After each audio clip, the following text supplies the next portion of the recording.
Jack. All right. You got this stuff? Yeah. All cleaned in oil. Oh, yeah. Beautiful. Beautiful. Let's get it on. Who are these guys? It's my theme music. Every good hero should have some. Hot damn, it's time to get down to the jam. It's time to get down, it's time to get down, it's time to get down to the jam. I said it's time to get down to the knowledge, gonna get on down with the know. On the morning coffee show, on morning coffee with Keith, here on Pop Culture Minefield.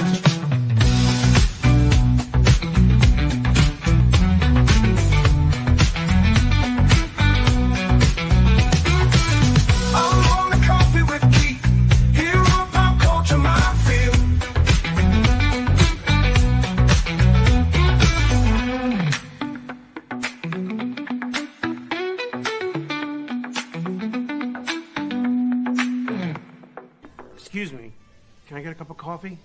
Black? Can't you see we talking? White? Good morning, everyone. I am so sorry for the delay.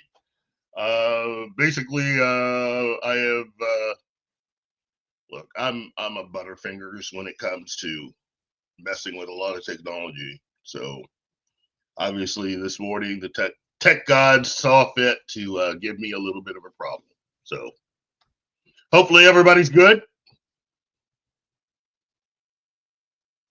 Yes. Well, yeah. Unreasonably. Okay. You're starting to make me wonder that, are we on? I'm more like chaotic neutral. I don't know.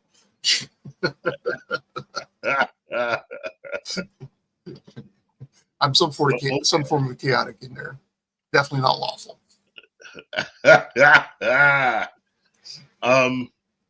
So look, oh, hello, Anima, lovely Anima, and Tom Baker. Thank you very much. I will definitely try to, might even crown you at least today's official hype man.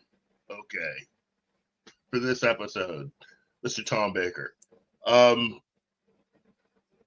Wow, as we are nearing the end of the month here, it is important that, at least to me, that we try to cover as much of this time period of the 70s as possible. I know that there were things that haven't made or weren't discussed in the previous episodes of Camp Keith. Thus, today's episode is a way of trying to cover as much ground with a lot of additional things that may not have been properly covered in the previous episodes. Okay? So this is my way of at least let's just go back and cover a few things or a few incidences or a few people that are important. And more often than not, for me, it's important to cover a lot of the people and things that you normally do not hear about unless you were someone that actually did grow up during this time period. And it's easy for a lot of names or a lot of things to become lost to the mist of time, as Sir Paul once called it.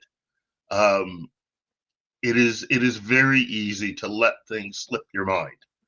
But there are people, there are things that are very, very important. Okay? Today, we hope to be able to cover some of that, okay? But first, we do live in the here and now, and it is important to celebrate today's big day, which is Juneteenth. Juneteenth. Wow. Yeah. Which I was, again, I had to be reminded about because, brain. By my good buddy. So as a veteran, that's one of the things that for me is, makes Juneteenth important because, I mean, that was one of the things that any military member should be proud of. That's the official end of slavery. That was what, that whole conflict was all about. And I see a lot of people, dogging on it, but you know what? I'm like, and people, and I'm like, no, dude, that's I'm proud to celebrate that. And it doesn't take anything away from veterans, which a lot of people bitch about. But I'm just like, yeah, no, this is a good day. It's a day we should be proud of. And again, it's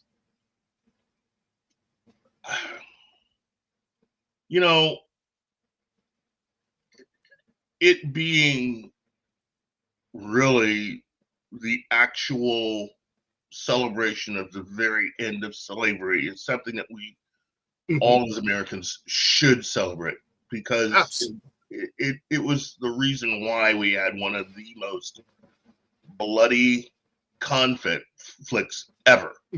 Absolutely. And the one that has, I think, some of the most deepest wounds as a country, because it was a war fought amongst ourselves. Nothing like an inter-family conflict, right. And that drunk uncle. Yeah, it's the drunk uncle. It is. It again. I think that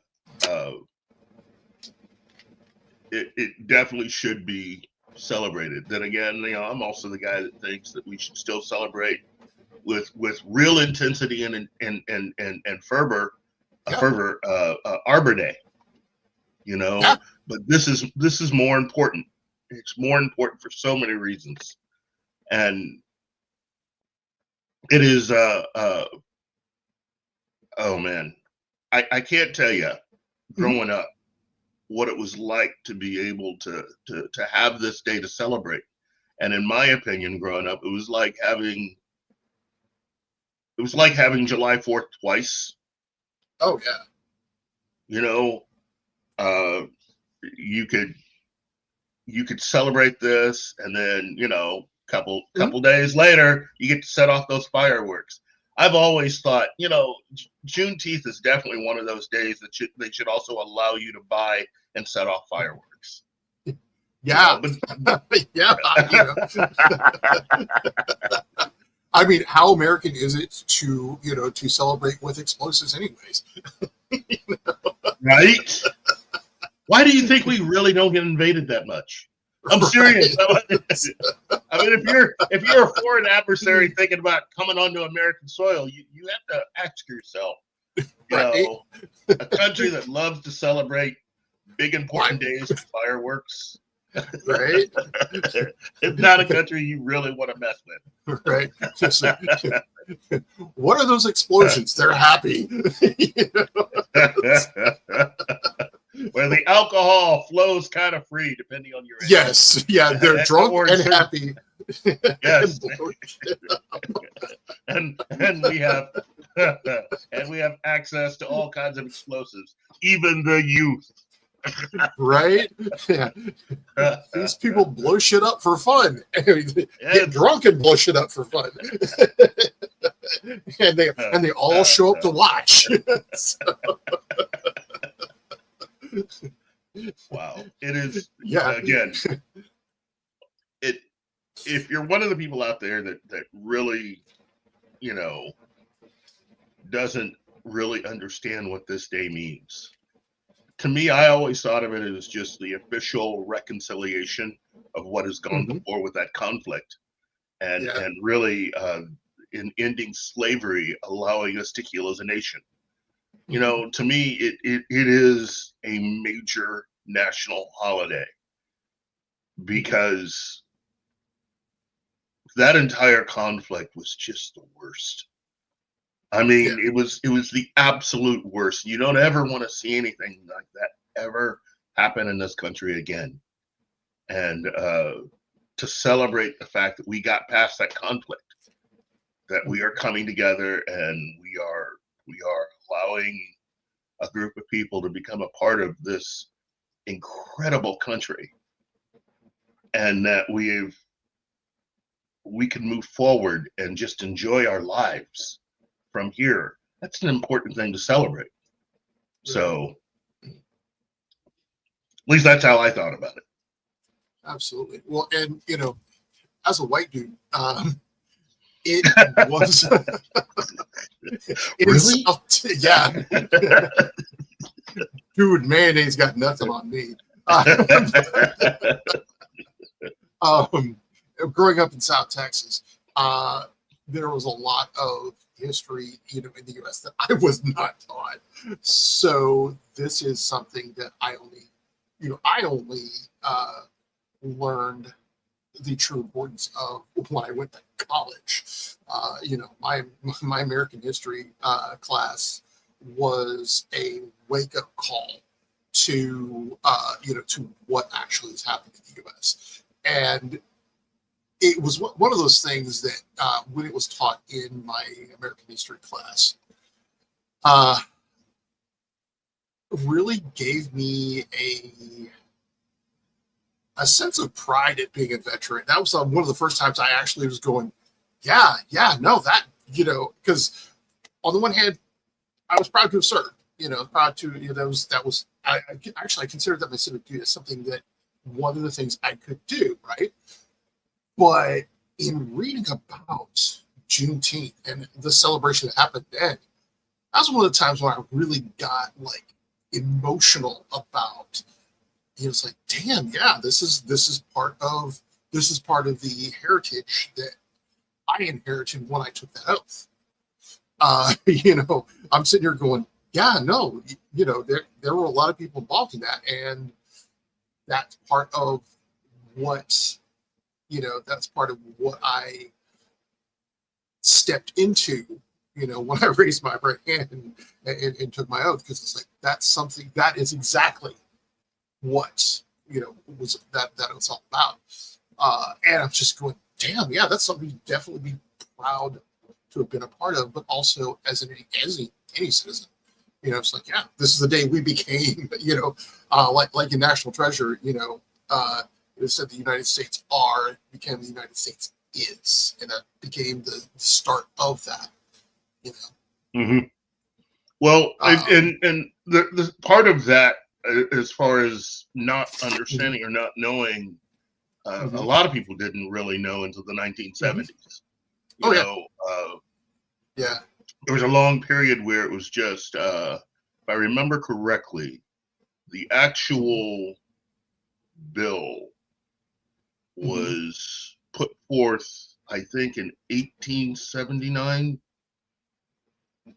if I remember correctly. Yeah, it was Robert Evans introduced the Black Emancipation. The bill didn't garner enough support during the Jim Crow era, and pretty much that put a lid on a lot of things until the 1970s, early 1980s. Yeah.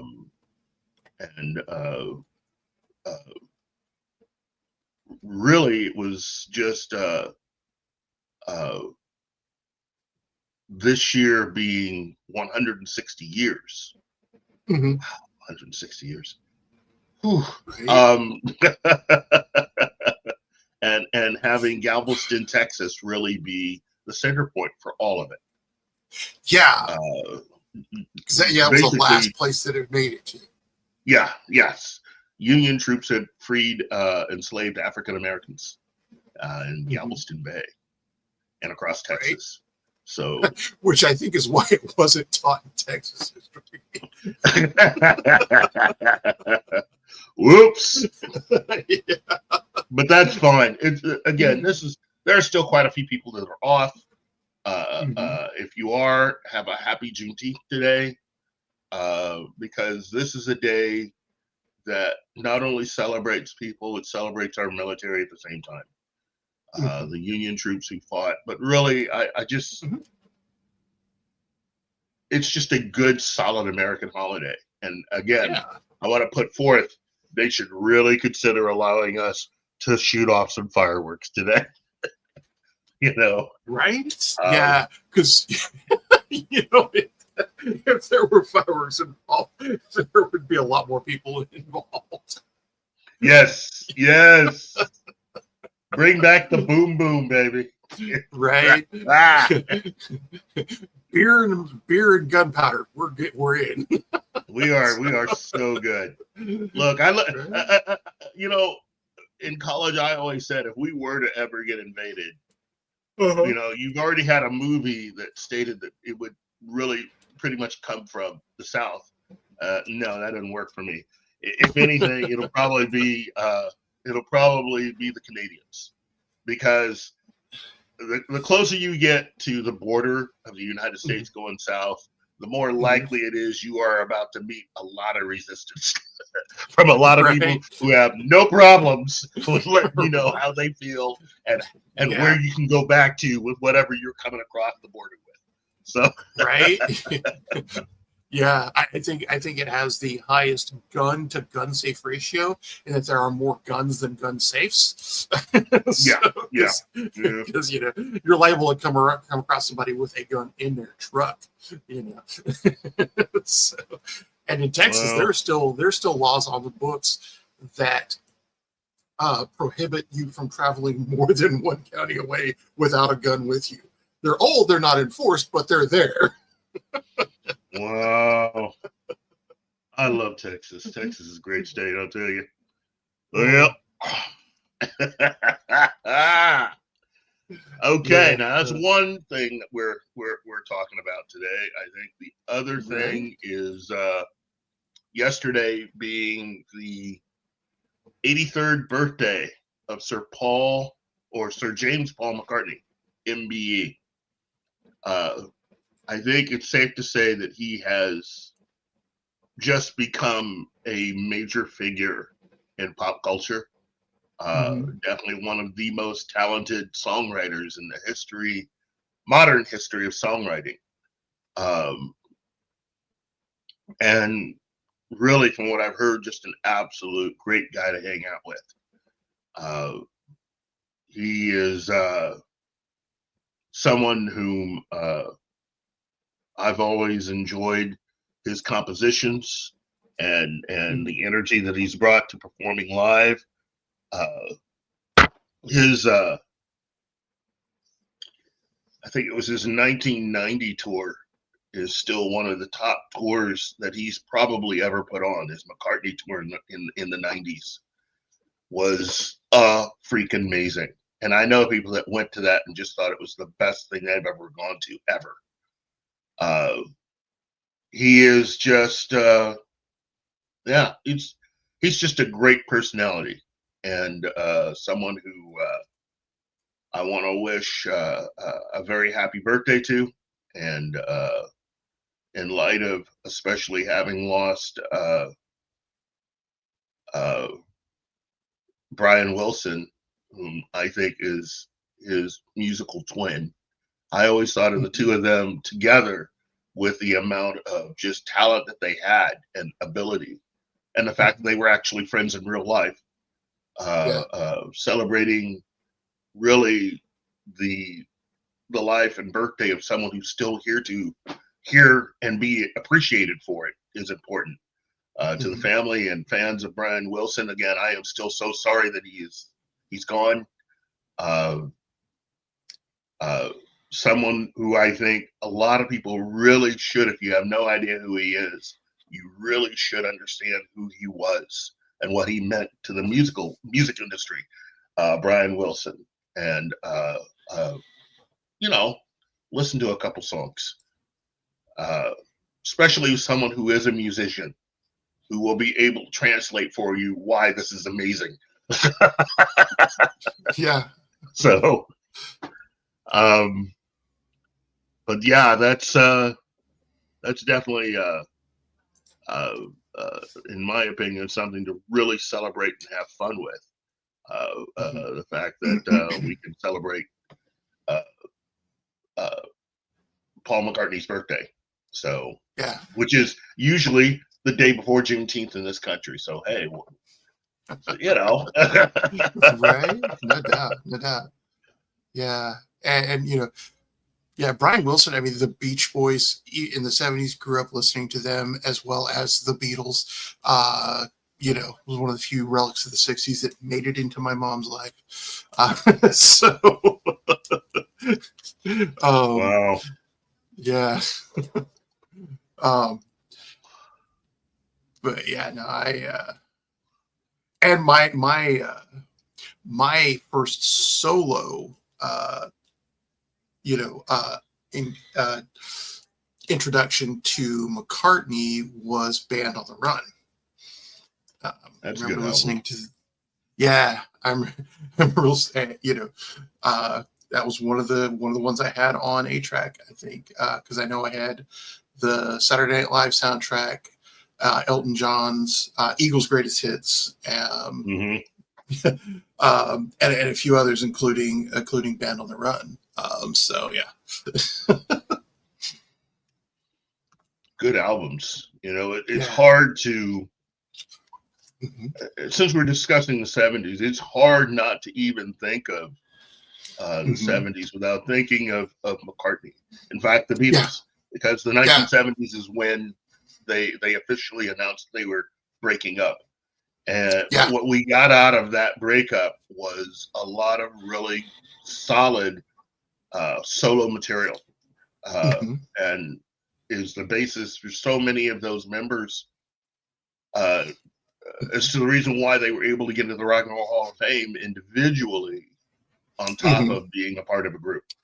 Right? Yeah. What they've meant to the history of really popular music. Mhm. Again, I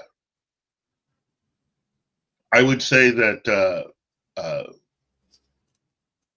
if you have the least bit of interest in the Beatles, and again, I often point to the fact of how long they were around. Mhm. You need to understand that what you are kind of looking at, which, Mhm. let me put it in a way that would blow a lot of you nerd fans' minds who don't understand the significance of the Beatles and the amazing part of it beyond the obvious. The amount of time it took the cast of the original Star Trek to go from the end of that show to where they are attending the premiere of their movie, Star Trek the Motion Picture, covers about how long the Beatles were actually together.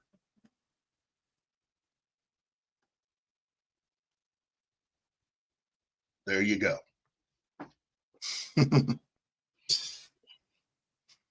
That's a way of thinking about it.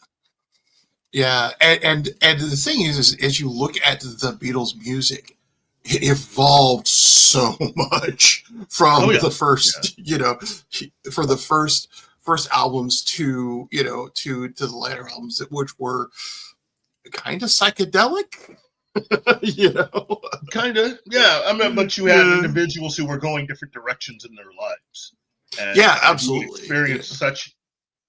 who had experienced so much in a short amount of time. Oh, absolutely. I mean, you could do an entire show on the Beatles and then another show on their individual lives. Their solo work, yeah, the solo work was amazing. Yeah, I mean, every single one of them had a good career. Even the drummer, which is kind of it is kind of hard for drummers and bassists to do. Yeah.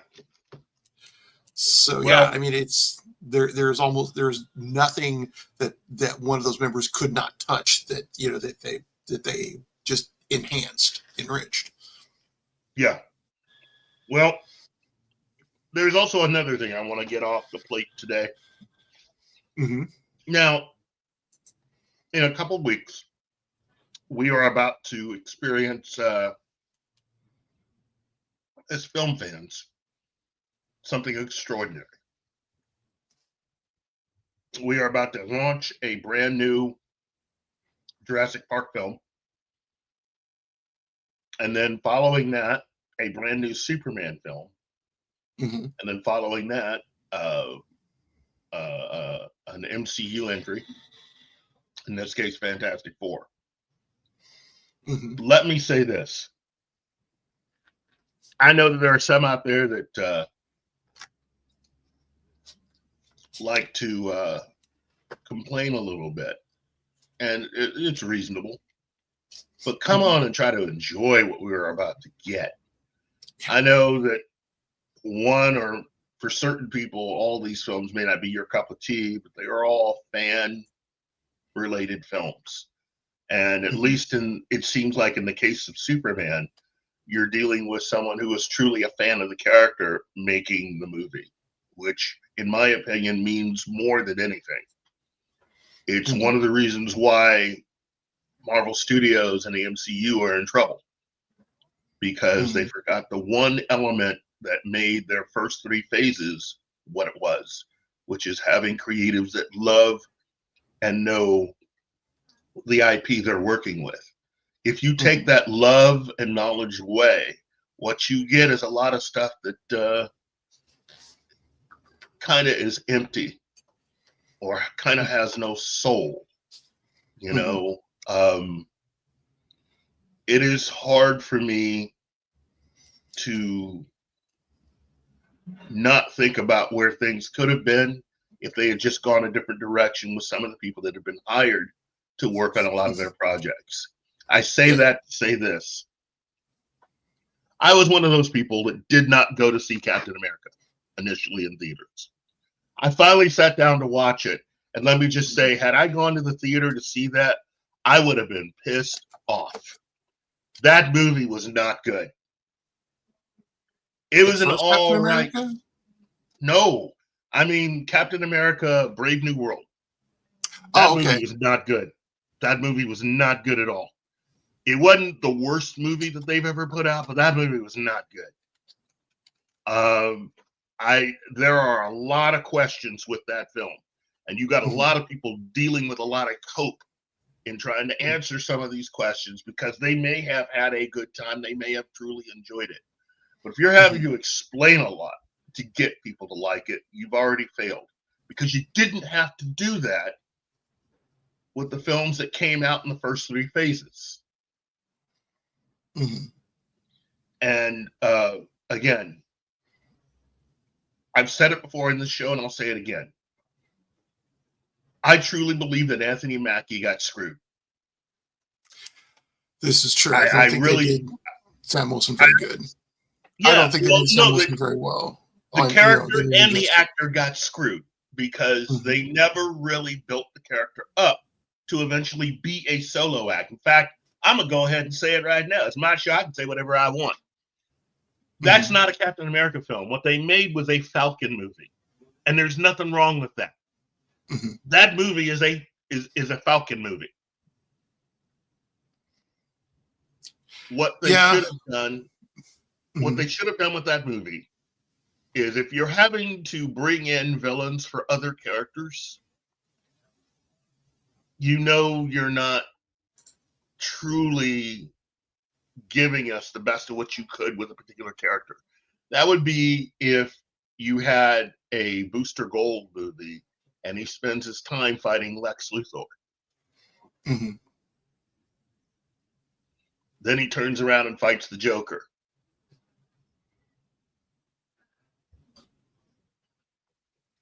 It doesn't make any sense. That's the reason why a lot of characters have their own rogues gallery of villains. You know, although the CW version of the Flash, must we make every villain a speed villain and get rid of all the other rogues gallery villains from the Flash's just list of really good villains that he has? I mean, that's what the show devolved into, where every villain had to be a speed villain, and it's just like, speedster of the week. yeah. Rather than going back and trying with some of the villains that they had initially in the first couple of seasons, and then attempting to bring to life his rogues gallery, which hint, major hint, 1 or 2 speedsters for the most part, but all the rest were people that couldn't run that fast. Just saying. But it is important to allow people who are fans of a particular character to make movies. And what I could tell is that the people that were in charge of working on Captain America 4 weren't that big a fan of Sam Wilson as a character.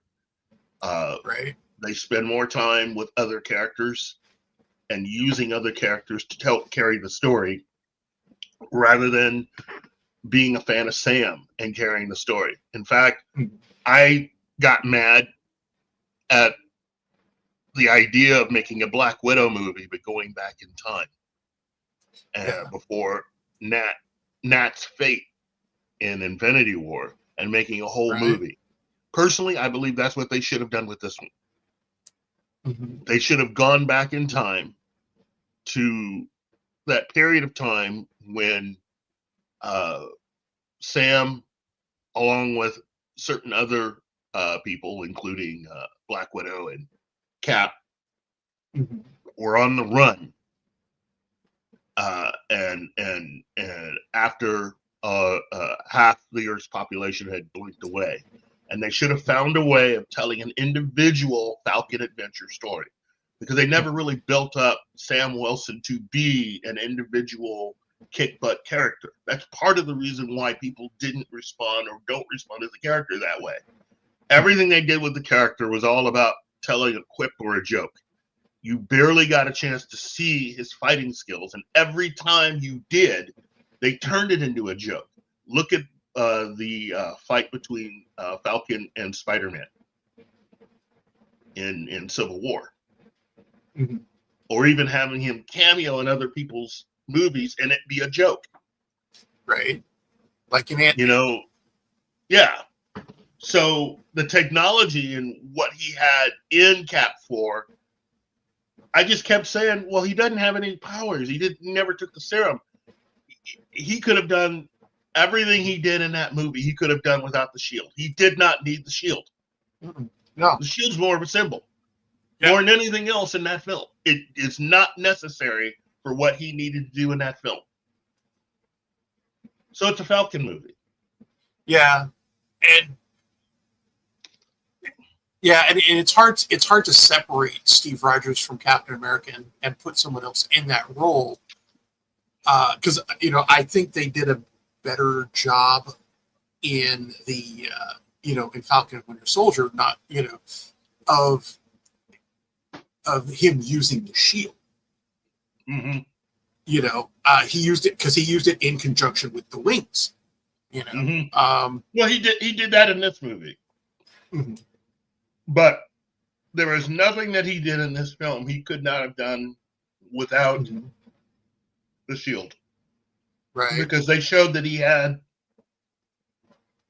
these two flying robotic assistants. A lot of the stuff he ended up doing with the shield, he could have just done with those. Right.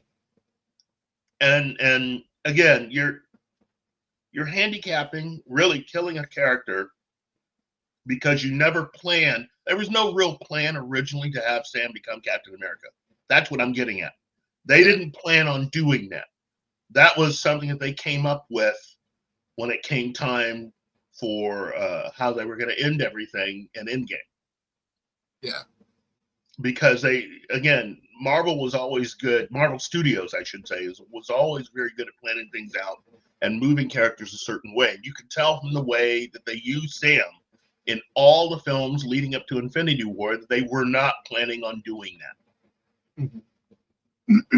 And Anthony Mackie, in my opinion, he just got screwed. All the different versions that they did, they should have just gone with the original idea of the Serpent Society.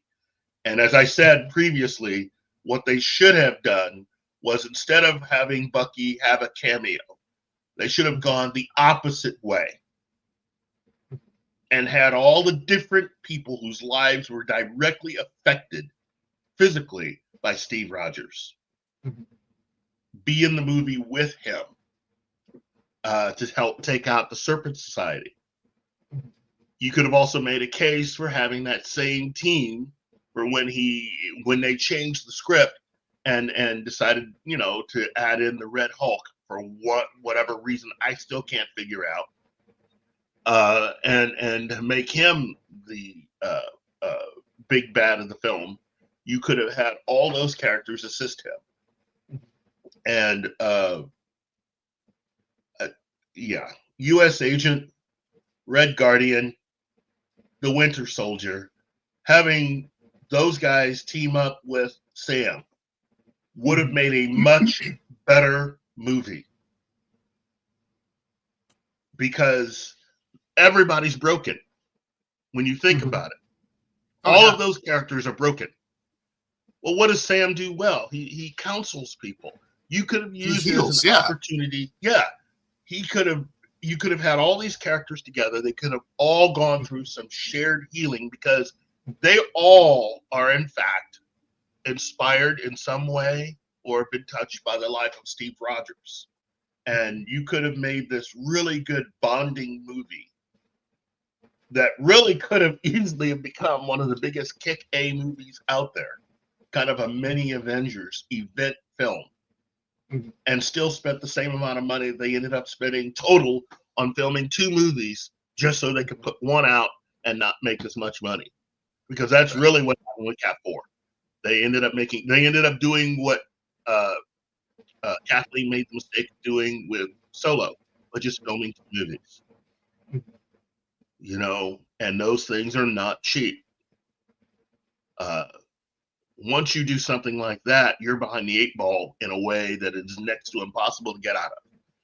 Once you are trying to make back the money spent on making 2 movies, you are already in the negative numbers before the movie all comes out.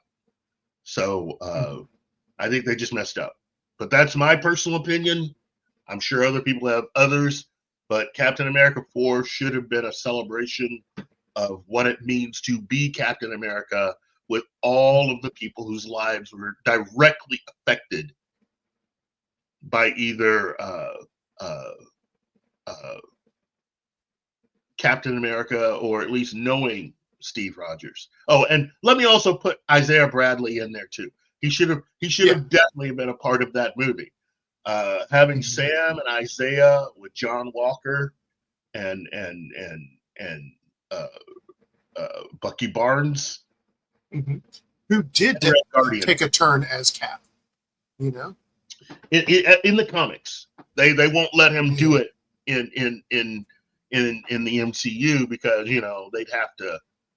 It points the public to something that is way better than what they're able to do, and they don't want to do that. So, anyway, let's get to the list, everybody. Let's take a look at the list that I put together.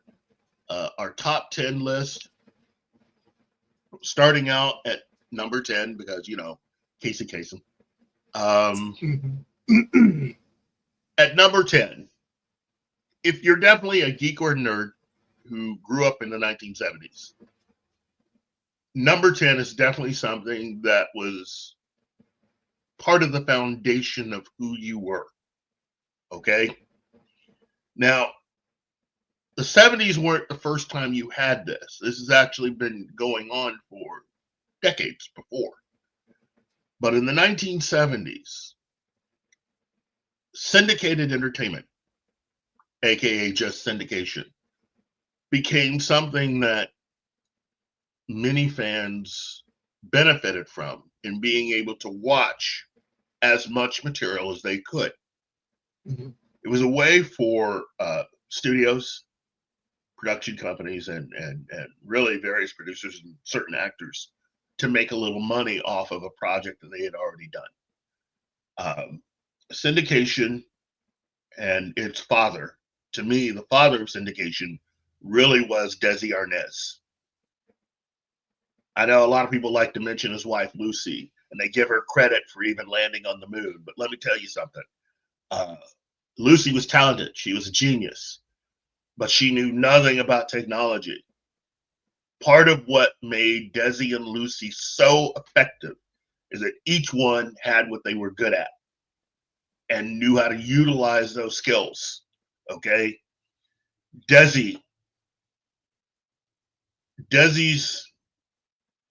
It was Desi who, kind of like with George Lucas and the whole situation where he took merchandising rights.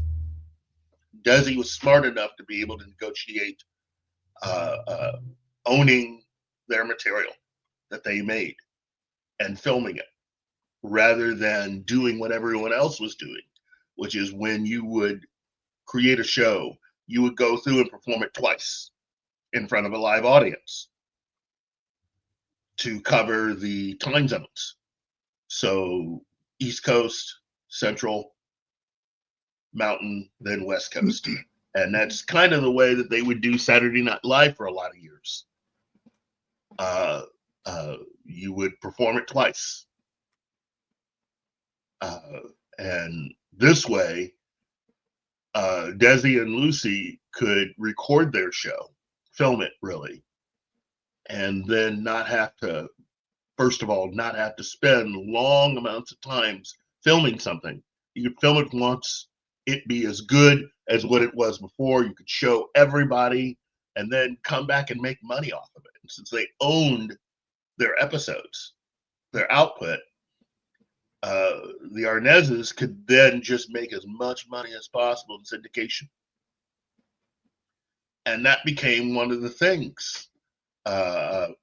Syndication became a way for many television shows to ultimately make money, which is the reason why, yes, but it's the reason why it was important to have a certain number of episodes, or in this case, a certain number of seasons to guarantee.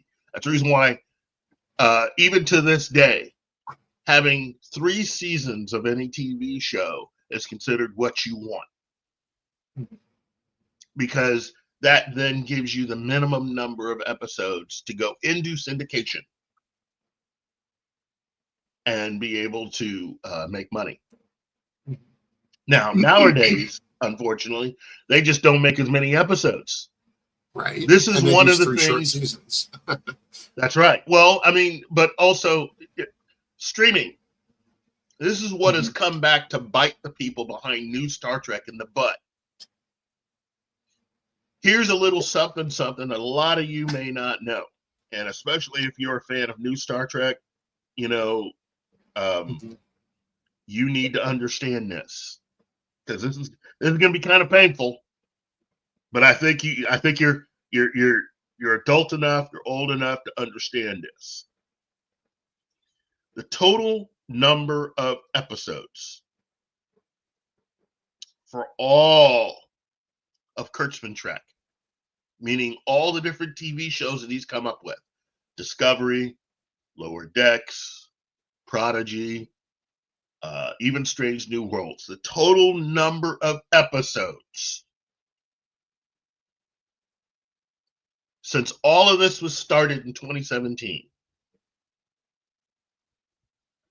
equal almost the total number of episodes for the entirety of Star Trek The Next Generation. Let that sink in.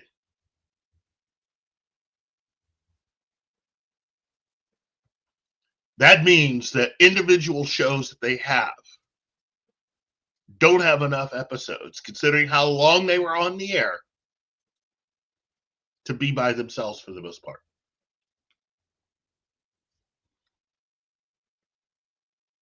I think the only show that will have something will be Strange New Worlds, but oh, wait a minute. They just announced that its final season's only going to be 6 episodes. Oops.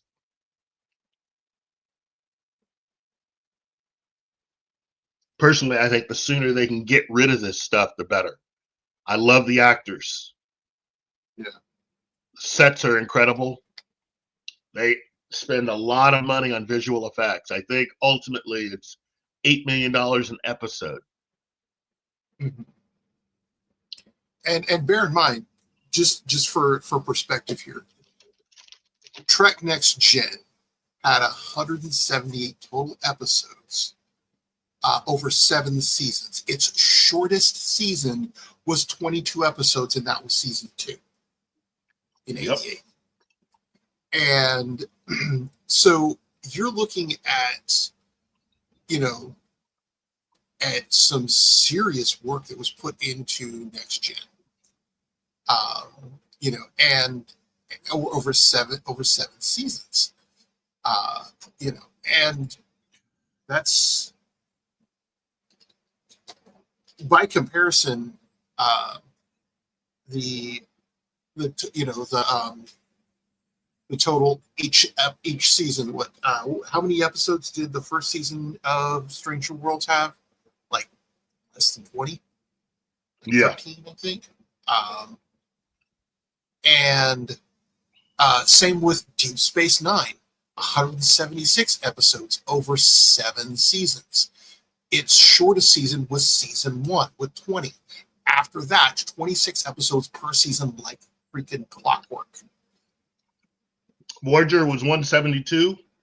Uh-huh. Enterprise was 98. The original series was 79. And that was over how many seasons? 2, 3? 3. 3 seasons. 3 seasons. 79. So, yeah, 20 episodes plus per season. Star Trek Discovery is, get this, kids. Star Trek Discovery is 65 episodes. Star Trek Lower Decks is 50. Over how many Strange New seasons? World, I have no idea. I didn't like the show. I'm sorry. I didn't like it. Didn't think it was that funny. Right. I know there are people that they're Star Trek fans. Don't care.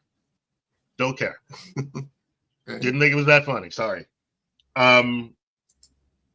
Star Trek Strange New Worlds, as of right now, has 46. Prodigy had 40. And Picard had 30. Over 3 seasons, which is basically 10 episodes a season, half Yes. of what we got out of. Same with Stranger Worlds, 10 episodes a season so far, because I'm seeing 2 seasons, 10 episodes each, and 3 and 4 scheduled for 10 episodes each. And yeah, it's just like there's not as much. I don't know. And the thing is that the older series, you could get away with that many episodes. You could get away with a little filler stuff that would give us more, more day-to-day, more character development, more, world, universe development. You could get away with the occasional fun episode, things like that. With the new stuff, with only 10 episodes a season, if that, you're talking everything has to fit one specific agenda. And, well, I you have to mean- make up for the fact that the people that are doing it were not the biggest fans of the material. I mean, that is what is truly the legacy of CBS commissioning all of this. This is off-brand Star Trek. This is Star Trek by Temu. Wish.com Star Trek. And yeah, Wish.com Star Trek is really what this is. And unfortunately, for all the hard work given, overall, it's not even going to outdo the amount of material put out by Roddenberry and by and covering really the most the most successful years, Right.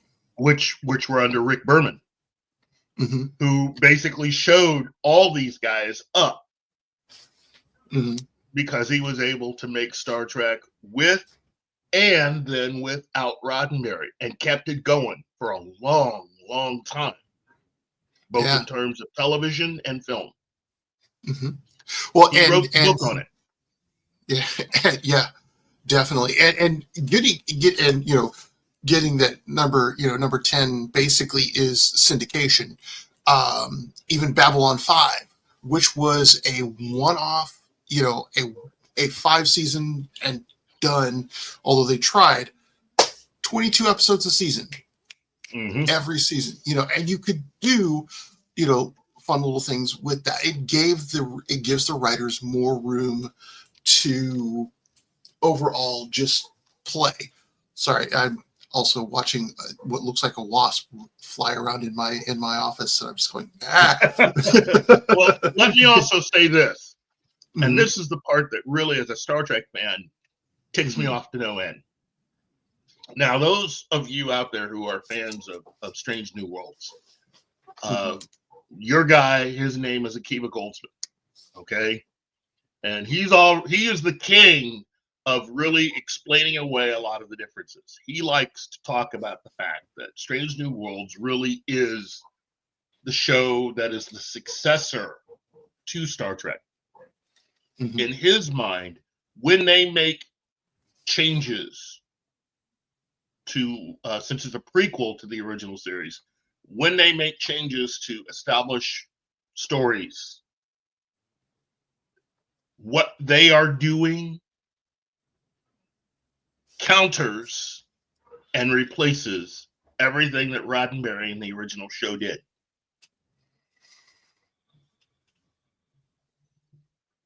And that is now the official way things are.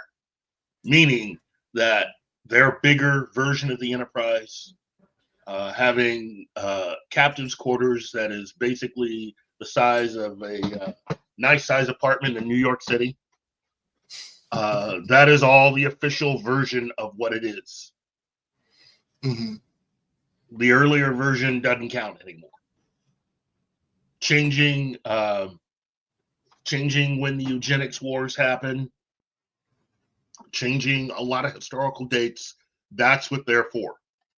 Now comes the word that in trying to save their butts, because right now, the new owners of Paramount, or the soon-to-be new owners of Paramount, are asking these producers to pitch them why they should be allowed to keep their jobs and to continue making stuff.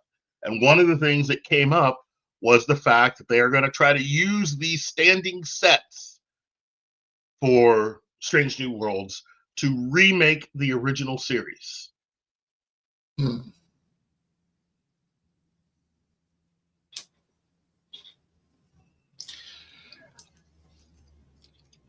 And I that know just feels wrong. I mean, it is wrong. Now, yeah. I don't think it would be such a strange request. Hmm.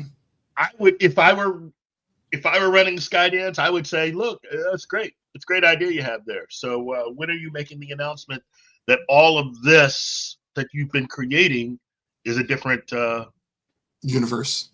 Timeline. universe? Yeah. If he doesn't want to do it, I'd say, well, it's been good and thank you, and don't let the door hit you in the backside on the way up. Yeah. That's an instant no. I don't even have to think about it. That's an instant no. Yeah. You are going to have actor Paul Wesley, who has been playing Kirk off and on Strange New Worlds, basically become the new Kirk. Some of the actors on Strange New Worlds would be allowed to continue their roles playing those parts. And again, from what I heard, if they kept some of it around, Goldsman would come with it. In which case, then the guy who's been running his mouth about how they're allowed to change the original series, his whole goal then ultimately will be to change everything that they've done. Hmm. They will be able to remake The Cage, remake City on the Edge of Forever, they'll also have quote unquote more original episodes, but they'll be able to basically get rid of a lot of things. But what that also means is that the characters of Dr. Piper Hmm. and a few of the crew members either will not make their debut or will not be a part of this version of Star Trek. See, and there's so much more they could do with, rather than going back and rehashing what's already been done. There is so much more they could do. You know, like you mentioned last time, it would be better to go forward into the future. You know, with Trek. I mean, it's just, why keep walking back into the past when you have an entire future that you can play with? You know, That's because people who commissioned this, and in this case, not Paramount. It was CBS. Mm-hmm. CBS had no previous understanding, no previous connection to Star Trek. Mm-hmm. What it is that they were trying to find a legal way of making Star Trek without actually having to depend on what had been made before. Something that they had a financial stake in that they could actually make money with. Mm-hmm. This is the same argument that has been made by people like Doomcock and others as to the reason why they could see that eventually Disney might go ahead and allow Lucasfilm to basically just remake Star Wars. Yeah. Because it cuts out all the people who currently make money from Star Wars, from The Empire Strikes Back, and Return of the Jedi. If you remake all of those, then you don't have to cut as many checks. It's a money thing. That's what all of this is about. When you go back and redo something that's already been done, it's a money thing. Mm-hmm. And that is the real reason why CBS wanted Star Trek, because it was a part of what they had already been doing, which is bringing back Hawaii Five-0, bringing back Magnum PI, and bringing back Star Trek. It's a money thing. Mm-hmm. They really don't care about those properties. They want you to care about it so they can make money from selling the advertising and the merchandise attached to all of that. So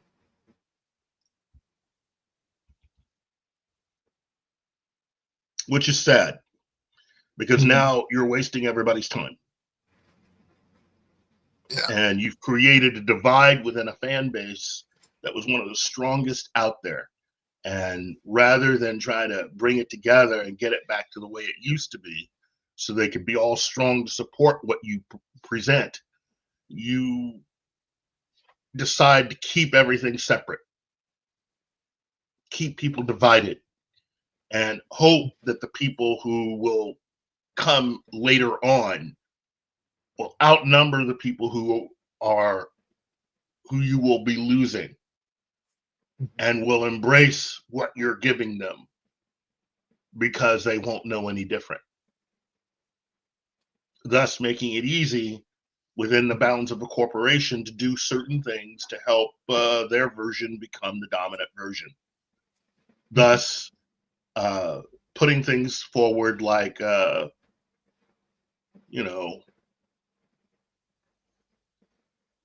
putting things forward like May the 4th. That's not something that was ever really done when Lucas was in charge. You had fans that were celebrating that on their own. That was not something 20th Century Fox ever really put a lot of money into. Why? Because it took away from May 25th. Now, if you're a real Star Trek fan, you know what May 25th is. Now, also, to get back to Star Trek, their First Contact Day was actually created because of the success of May the 4th. But also treating November 8th as just we celebrate all Star Trek. No, we don't. Every show has its premiere date. September 8th is for the original series. But if you continue to do what they're doing, eventually people will forget that.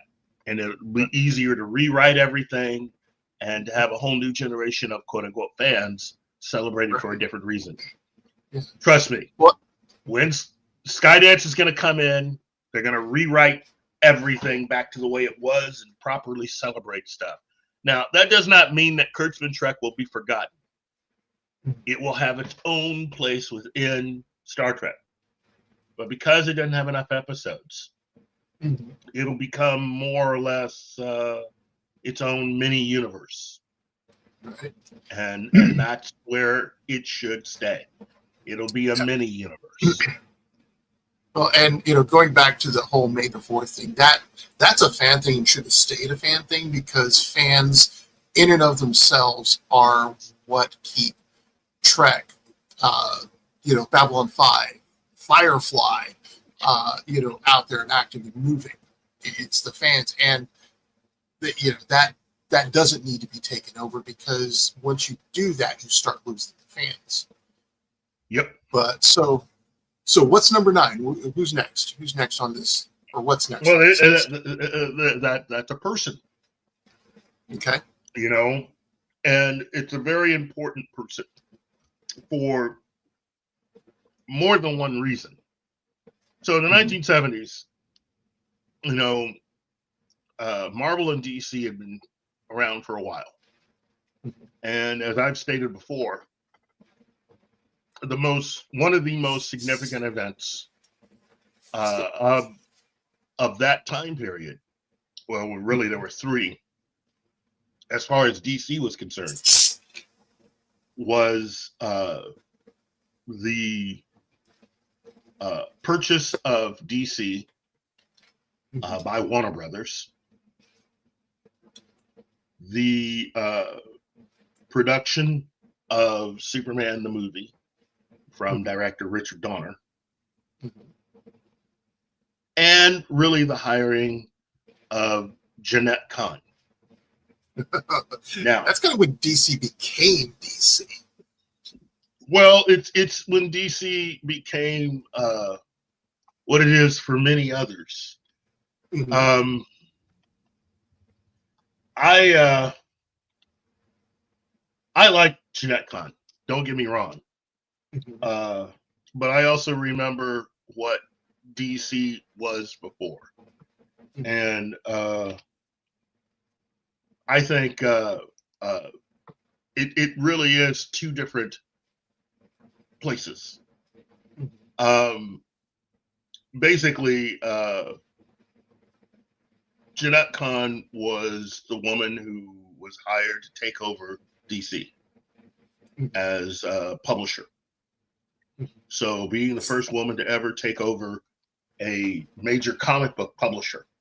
And at the time, one of the most powerful women in publishing. There are a lot of other women who were coming to prominence during this decade. But Jeanette Kahn was the one who, working on behalf of the new owners in trying to make DC a little more profitable and well-known.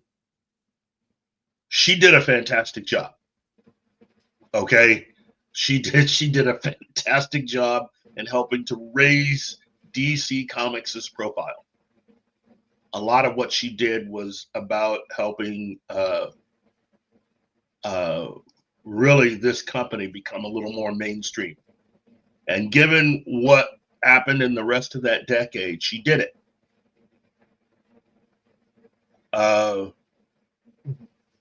She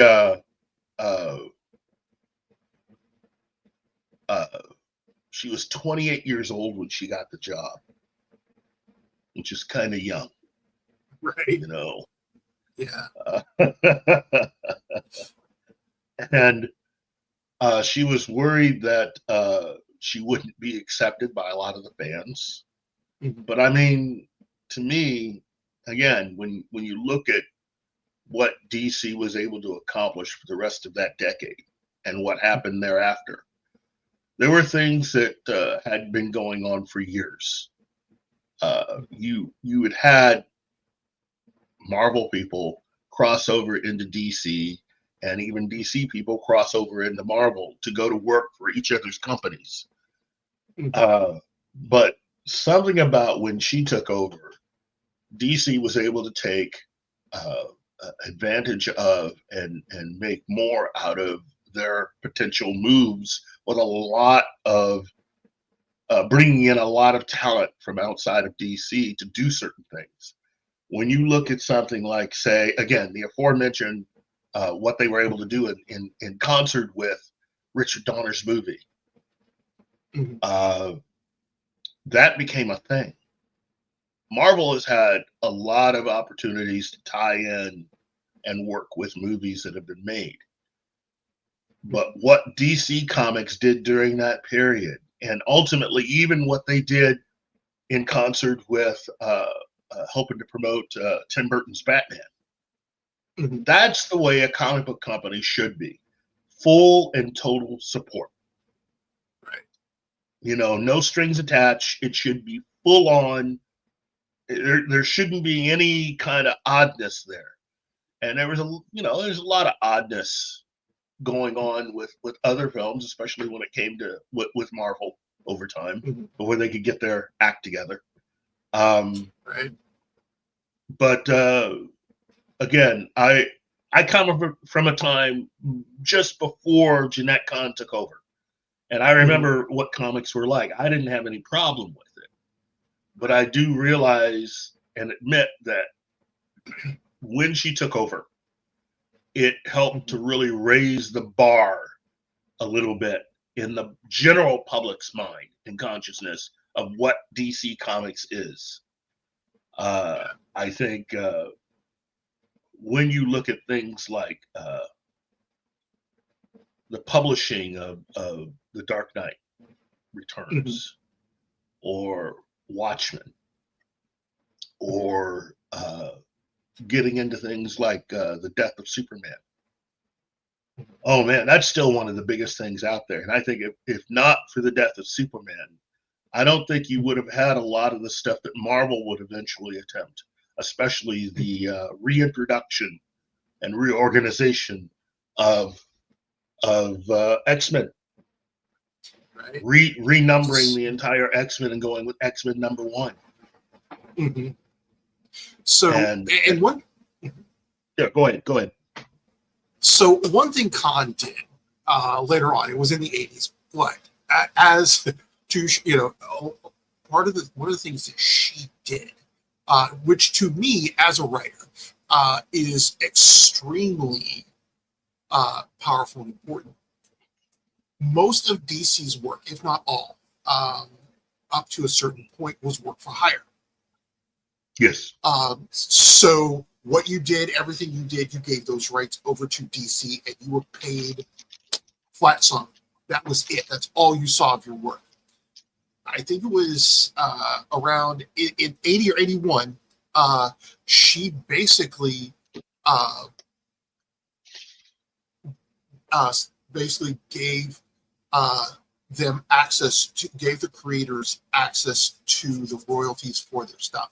So after it's sold, I mean, it was still heavily favoring the publisher, but after a certain point, you got continuing royalties for the same comic, which meant that the creators had a stake in the success of their work. They got, after it sold out, which is a whole thing, but still, at that point, creators had a financial stake. It was important to them that their work succeed, as opposed to, and having done work for hire, let me tell you, you do not have as much stake. I have one book that I wrote for hire, and I had no interest in whether or not it went beyond that. Done, over with. I have no rights to it. My name is on it, but that's it. And that's nice, but it does not inspire good work, and also doesn't inspire the creativity that comes to it. Because if you have a stake in it, if you have a form of part of that copyright and it's licensed, there is an entirely different feel to what you're doing.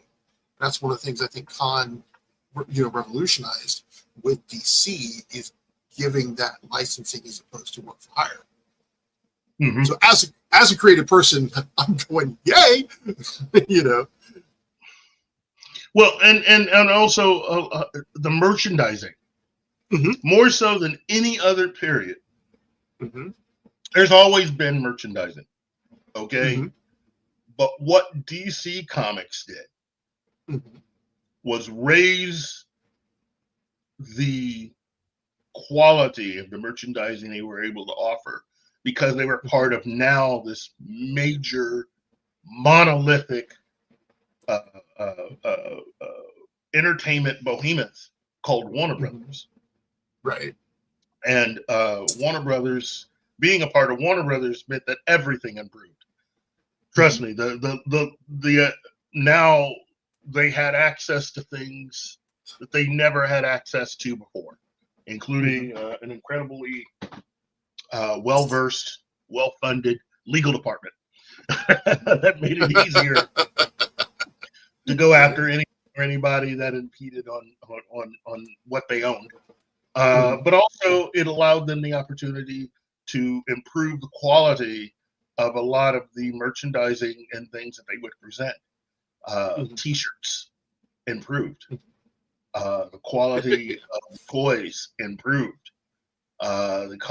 Even crossing over into different areas and offering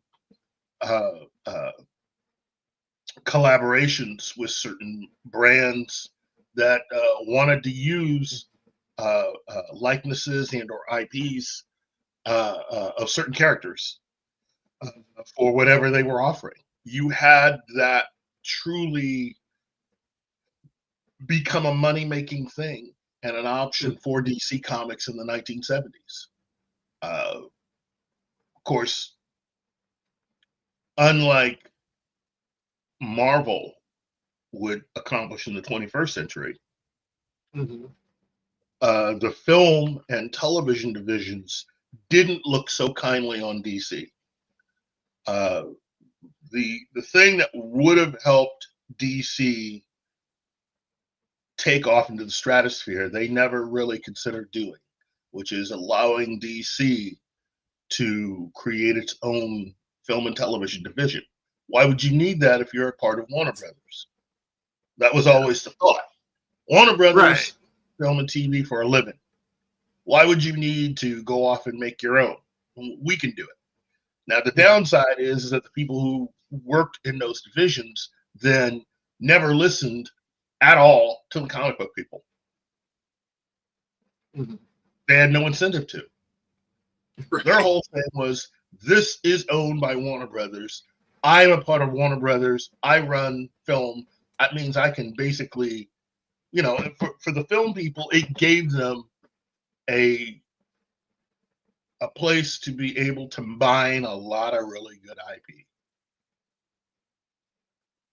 That's really what the film and television divisions did. They didn't completely do it, but I mean, they did enough of it. And that is the real reason why owning DC Comics was important for Warner Brothers, was to mine it. Yeah. Disney, when they bought Marvel, bought everything, including the fact that Marvel had already established its own studio because of everything that they had gone through with Fox and with Sony. They thought it important to just go ahead and start their own studio so they could actually make movies that were more in line with what they had in the comics, rather than be bought up by someone who was basically going to do to them what Warner Brothers had done to DC. And just treat what they had, in a way that is not really conducive to the publisher, the comics, really, to see any positive growth. They have no reason to care about the comics. Warner Brothers had no reason to care about the comics at all. So that's the downside of their association. This entire endeavor never really gave DC Comics anything. It was really a one-sided, and always has been a one-sided relationship. So all DC Comics did was just give them new IP to mine and change. And Warner Brothers has had a field day doing it. And while Disney made a lot of money from Marvel, it's not like Warner Brothers has been a slouch in its in taking advantage of DC. I pointed this out again and again. They did the impossible. Yeah. Warner Brothers has done the impossible. They got 2 acting Academy Awards for 2 comic book movies. For all the money that Marvel has made for Disney, Disney's not even close to doing that with anything that they have put out in the past. Mm-hmm. And from the way things are going, it looks like they won't be able to do that anytime in the future. Yeah. And as each year passes, that achievement gets bigger. I mean, it's hard to do. It is hard to create something and to gain movement and to gain enough support to be able to put together a film, let alone a performance in a film, to get that Academy Award. And Warner Brothers did it twice. Going up against Harvey Weinstein and the Weinstein machine. And they did it twice. Mm-hmm. 2 different actors playing the same part. And at this time, she took over in 76. So Jeanette Kahn took over in 76. Mm-hmm. So prior to 1976, only actor Cesar Romero had ever really played this part before. Mm-hmm. And wow, 20, 30 years later, and that part didn't just win 1, but 2 Academy Awards. Mm-hmm. So, and without even saying the name, I know who you're talking about. So yeah. Look, there's a reason why people often say if there is one comic book character that is the dominant worldwide character, and has been for quite a while, it's definitely Batman. Mm-hmm. I'm sorry, but it is.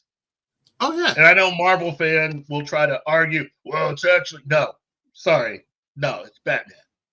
Mm-hmm. I mean, they've made Batman movies that have made money. Okay? Marvel films have made money.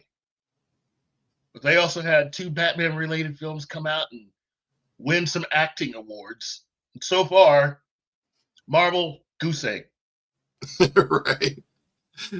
Well, and the thing is that I think one of the major differences there, the different approaches, is that, first of all, Marvel is making just pure entertainment. When you're looking at some of the DC films, they are aiming a little deeper, especially with, the 2 parts that, that won. So, and when you hire the people to play those parts, that you did, you've got some phenomenal talent there. But so what's next? Who's next? What's next? Well, next on our list is an actual publication. Okay. To me, one of the things that fans do really, really well is express ourselves. Mm-hmm. And again, me. It's hard to stop us from being able to express ourselves and to communicate what we enjoy or what we don't enjoy. But that's all a part of fandom, and it has been for generations. Contrary to the way that certain people are being informed right now, our ability to be able to just express ourselves is a cornerstone of fandom. Mm-hmm. So in 1958, what you had was a magazine that was born out of a fanzine that had been put together by Forrest J. Ackerman and who had managed to get a publisher, in this case James Warren, to go ahead and give him the opportunity to publish a monthly magazine called Famous Monsters of Filmland. For anybody that grew up in the 1970s, this was one of the definitive magazines because it helped to build a fan base around it. You, to this day, can still find people who are big fans of Famous Monsters of Filmland, and who have gone on, many of whom have gone on to become people that have worked in the business. Some of them still work in the business. Yes, absolutely. And I think that's one of the things that the fanzines, you know, and such created was that I won't say database, but also just support base for aspiring, you know, filmmakers and you know, artists and prop artists. I remember one of my memories of this was one of my neighbors building a model or like a statue of the Wolfman that he primarily used stills and such like that from Famous Monsters. And I think he actually ordered it from Famous Monsters through, and that was one of my introductions to the horror genre as a true genre, as opposed to just films that my parents watched on TV. So, you know, fanzines were a huge part of this, you know, of keeping things alive and going through the 60s into the 70s, and, you know, and basically uniting fandom and inspiring new artists. And again, they didn't have a lot of the technology and the ability to be able to contact other fans the way that we do now through this particular device. They didn't have, you know, the internet was not a thing. Fans found each other by actually going to where other fans were. So you met other fans either at your local, well, there weren't even that many comic book shops, I got to tell you. But if you were lucky enough to live in a place that had a comic book shop, that's one way of seeing other fans. Another way is at the places like the movie theater, libraries, people that you happen to go to school with. I mean, fans found each other and in different kinds of places. And if you were really lucky to find a convention to go to, I mean, you were home. You were amongst your people. Yeah, absolutely. And you know, so let me ask this, Keith, because this is where a lot of my fandom came from. A lot of what I learned about fandom came through word of mouth, which a lot of times meant people I met at school or in other places that, you know, that were not just the same, you know, just the same old places. So yeah, a lot of it was word of mouth, actual mailing letters to each other. You know, the original fanzines were, I mean, this one was done just as kind of a one-off thing, right? To start with, and it just kind of picked up. Well, initially, I think when he started it, it was sort of a fan thing. He had been doing it off and on. Forrest J. Ackerman had been a agent and publisher, and was one of the people behind the 1939 Worldcon in New York City. And so he, as I've said before, the thing you have to understand about Forrest J. Ackerman is that he is truly one of the architects of how we as fans live now. He did it all first. I could do an entire thing just connecting everything that we have now to stuff that he did. Okay. He was actually the first person, I think, that had contacted Tolkien once he was able to publish The Lord of the Rings. He was the first person to contact Tolkien about turning The Lord of the Rings into a movie. Nobody else in Hollywood, this book gets published, nobody else in Hollywood's even thinking about, I mean, they're not reading Lord of the Rings, you know, and he decides to write Tolkien a letter that is so well written that it wound up in a book of letters to Tolkien, and that Tolkien actually responded. In fact, you can go and Google his letter to Tolkien and read their correspondence. It's so friendly, so nice. Tolkien was the master of being able to nicely say F no. Right. But it's how he wrote it, you know. Again, you gotta understand. Forrest J. Ackerman, nice guy, but he was also a kind of a salesman. You know, he really did. He really did know how to move and talk and sell and all that other stuff.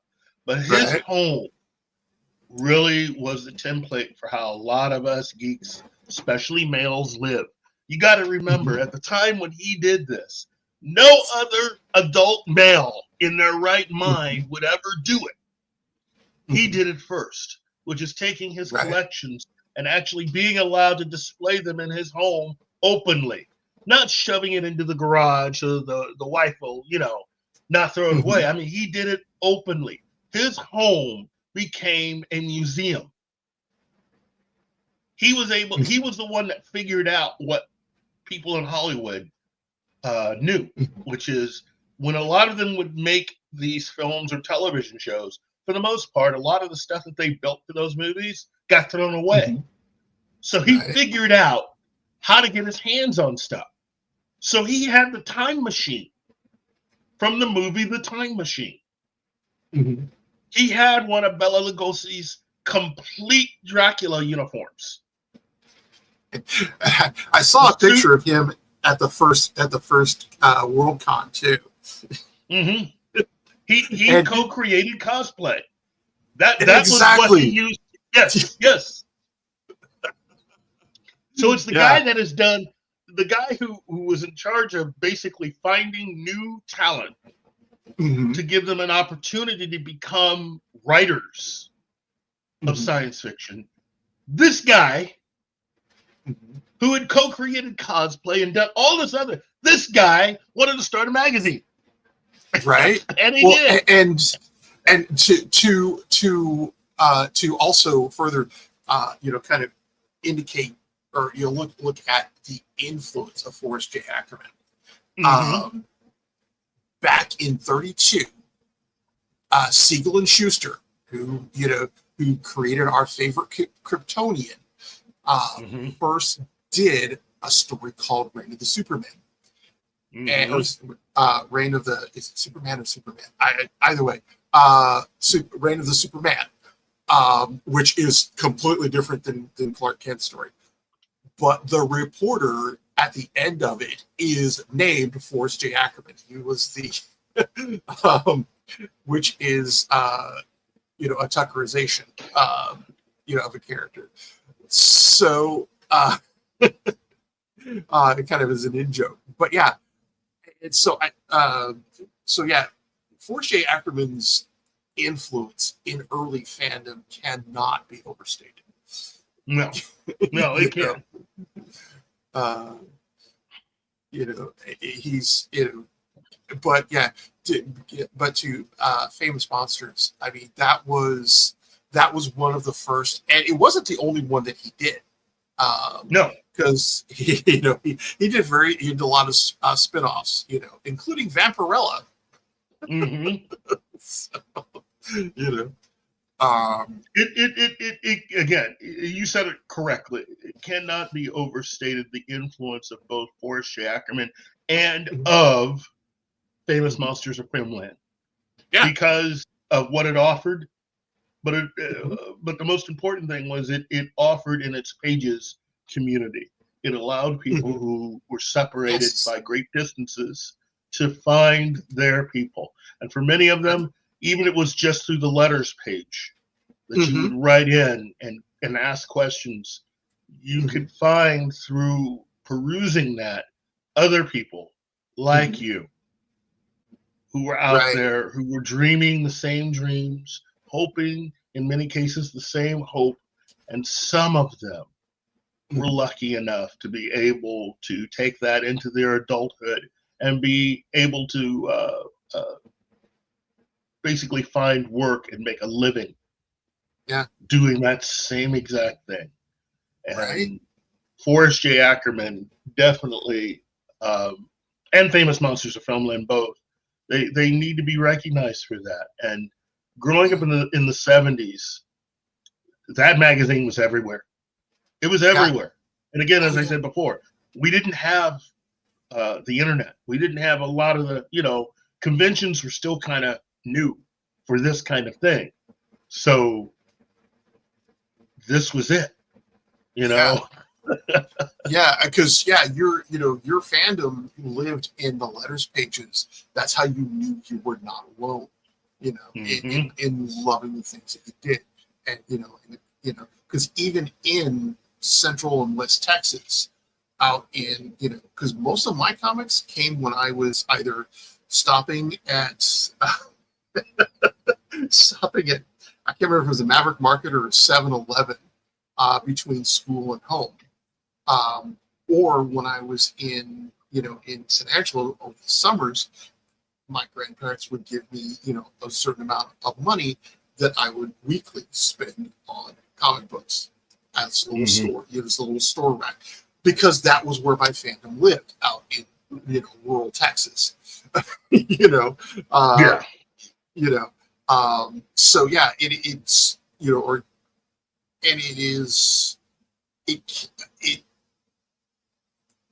to this day, that influences me. And side note on that, it ran until 1983, and then it was revived in 93. And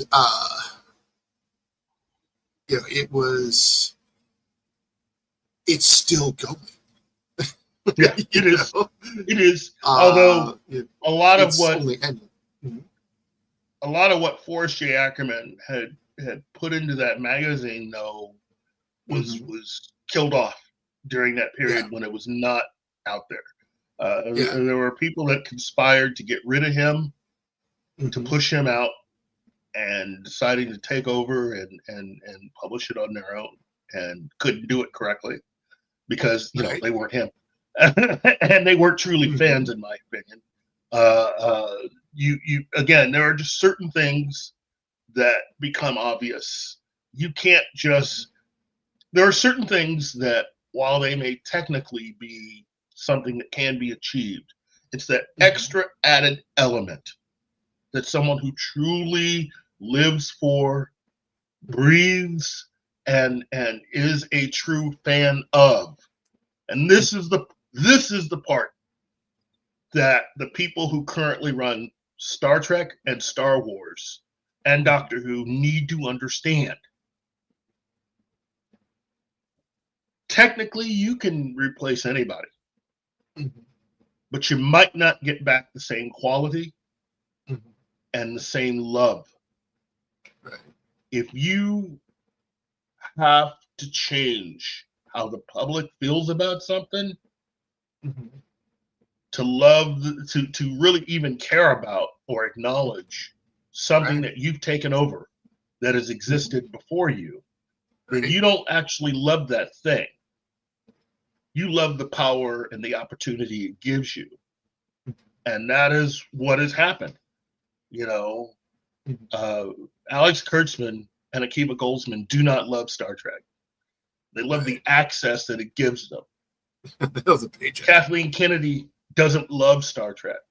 The people Star that Wars? she's gathered around her do not. I'm sorry, Star Wars. She doesn't. She and the people that she's gathered around her are not fans of Star Wars. They're fans of what Star Wars can do for them, of the reach that it can give them. I don't think a lot of the people that Kevin Feige has gathered around him are also comic book fans. I don't think they love Marvel. They love what Marvel can do for them in terms of communicating certain things or giving them access to people that might not have given them any kind of awareness and any attention at all. And that is counterproductive to things. Hell to you, hell no. But I just think it's wrong to really take something that someone else has put a lot of time and effort, blood, sweat, and tears into, and to try to just change it because you need it to fit the fact that you need to alter something that has always existed to make what you're doing seem plausible or entertaining. Right. That means you don't love that thing. Yeah. You love the idea of that thing. You love the idea of what it can do for you. Right. And that's selfishness. Yeah, there's a whole list of things I could add to that. But okay, so what's next? Okay, so the next thing that we have coming up kind of relates in a way to what we were just talking about, because you had gone over part of it with Vampirella, but it's Frazetta, or in my case, what I like to call Frazetta Mania. Frank Frazetta. In the 1970s, his artwork and influence was every place. Oh, God. And if I remember correctly, I don't think he did Fire and Ice until the 80s. But Frank Frazetta was someone who, along with other artists, but Frank Frazetta was really just the master of fantasy art. His artwork just wound up every place and became, in my opinion, the definitive American fantasy artwork auteur. He is someone who, in my opinion, every museum should have some of his work in there. And young artists should be taught about who he was and his influence on pop culture, really all culture beyond. I know I'm putting a lot on him, but he can take it. That's how strong he is. That's the kind of work that he put out there. And to grow up in the 70s, gosh, I mean. So, quick question. Where did you first encounter Frazetta's work? Where's the first time you remember seeing something that Frazetta did that stuck with you? Oh man, you're making me go all the way back here. That's a good question. Hey, we're talking about the 70s, brother. I know. I've slept a lot since then. Oh geez. Oh man. I gotta say, it's probably in a comic book shop, and I saw. Oh my gosh. Oh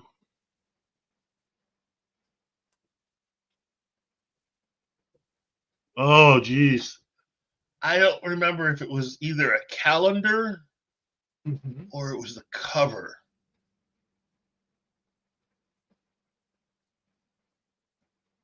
Man, I think it was a calendar, of artists, and his artwork just sort of it exists unto itself. When you look and see a Frazetta, you know it's Frazetta. There's it just does. no doubt in your mind. It's Right. Frazetta. It just comes right at you. And Right. let me at least turn around and ask you the same question. Okay. Well, see, my first encounter with Frazetta's art was a book cover he did for a Conan book, and this was one of the old. Had the artwork in the black and white line artwork in the pages, had the maps, all those things. But that cover, he did so many covers for Conan the Barbarian books and such. It was just you couldn't escape seeing a Frazetta work. But I remember because it was somebody that it was basically a Conan the Barbarian book that I found at the community center where my parents were doing some other thing. And I go in and I see this cover. And bear in mind, in the 70s, seeing scantily clad women was like porn for a 10 or 12-year-old. I mean, well, this was something this was, and it was, I just remember it's like the cover was what made me pick up the book, and then I get to reading and suddenly I'm just going, oh yeah, but yeah, it was a book cover, and that was where Frazetta, for a lot of kids in my in my area, encountered him. It's kind of funny to give you how pervasive his influence was. There was a point where I was briefly a legend in a small SCA group up near Kansas City, where I had come looking for my girlfriend, and it was night. The mood had come up, dew on the field, and I'm standing there in my cloak where I think she should be with a guy I think she should be with. And this is like, okay. And I turn around and out of the grass pops up this couple who were, frolicking, and they're like, and they see this guy in a cloak backlit by the moon. And in a dew field where they cannot see the tracks, the trails that I left, and I'm confused. I'm going, and then Pop was like, "Oh, can we help you?" And I'm like, "I'm looking for a man named after a village," which is the only thing I could remember because I wasn't exactly sober at the time. So, but and in the dark, they hear this cloaked figure go. In their heads, they're hearing, "I'm looking for a man named after a village." And they're going, "That would be that guy over there." So 2 years later, I come back up for the same, and they're talking about the Frazetta figure that just appeared in the field before them. And so to be described as a Frazetta figure was like, oh my God, I've arrived. The ego just absorbs that and becomes stronger. It becomes greater. I am strong in the dark side, or the dark side. But yeah, Frazetta was freaking everywhere, and he, and the thing is that when you saw a Frazetta cover, you picked up the book, and you didn't care if it matched what was inside. Yeah. Because Frazetta almost never really read what he was doing covers for. He was just going, okay, we need a Conan cover. Got it. And that was as far as you got with Frazetta. Yeah. But yeah, his Death Dealer was actually adopted by the U.S. Army. Mm-hmm.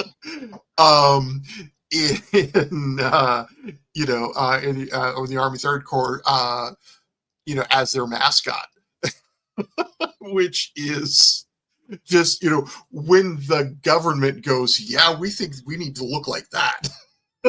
Yeah. Yeah. When the government goes, this is our mascot. That's iconic. That is, you have arrived. Yeah. It is. It is hard to be able to describe to people who weren't there what that was like. Yes. It was just, it's like walking in the desert and suddenly you turn around and you see this oasis and you walk towards it and it's got everything you could ever want, to the point that you almost don't even want to leave, Right. Water and food and it even the ladies of the tent. And it is just hey, treasures of our types. Yeah. Yeah, how you do? that's the way it is. It's just like you just don't want to leave. Right. And for that time period, to see Frazetta anywhere out in the wild, you're instantly drawn towards it. But that's the way it was. I mean, to be out and about and to see anything, whether it be a Frazetta picture or painting, anywhere, but also to see, like, even just with minor things, like to see somebody carrying a book or a magazine with either Marvel or DC related stuff on it, or to even see to even own something or have something that kind of relayed your fandom, whether it's somebody with an IDIC pendant on. Right. It's like what you've got. It's like a code. You're out and about and suddenly you turn around and you see, that's the way I am. Well, I shouldn't be like this, even to this day. When you see something like a bumper sticker or something that somebody has, I grok Spock or stuff like that, you and there are people that still have those bumper stickers. You're dealing with somebody who's just down. They are down with it. Right. So yeah, and Frazetta was part of setting that. So what's kind of funny is that that code, when I'm doing conventions, when I'm at a convention, because I'm trying to sell books, I've got to pay for this extravagant lifestyle somehow. And, food, vehicle, But anyways, you can read now, because in the 70s, it was harder to do. There were fewer and far between, because it was not as, it was not as accepted as it is now. Being a nerd was not the cool thing. I can read people by their tats, by their shirts, by what they're wearing, and I can instantly tell if for some people, I can instantly tell if this is likely to be a fan of my stuff, because you can see, by their tats, the dice, the logos, buddy of mine, you from the minute you see him that he is a Green Lantern fan. You can see it on his car. And back then that was because you were kind of we were still a subculture.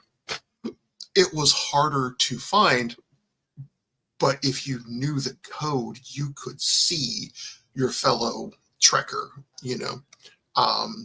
and we, because you had to be a little more subtle about it, or you could be over the top about it. It didn't, if it didn't really matter whether or not you had a social life or go on a date, but yeah, and Frazetta was part of that lexicon, He was a major part of it. It still to this day amazes me that we got the chance to see his artwork on a movie poster for